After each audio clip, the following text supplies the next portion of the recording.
Now this is a water main break.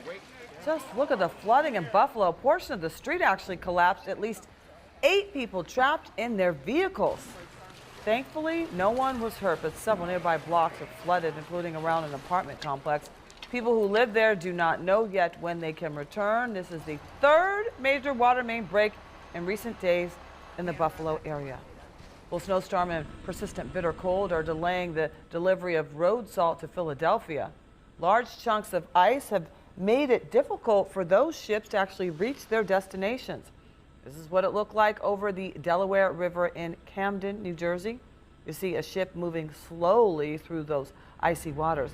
It's actually holding up thousands of tons of salt that was expected before the last winter storm. Might be a bad example, but this snowbank's taller than me.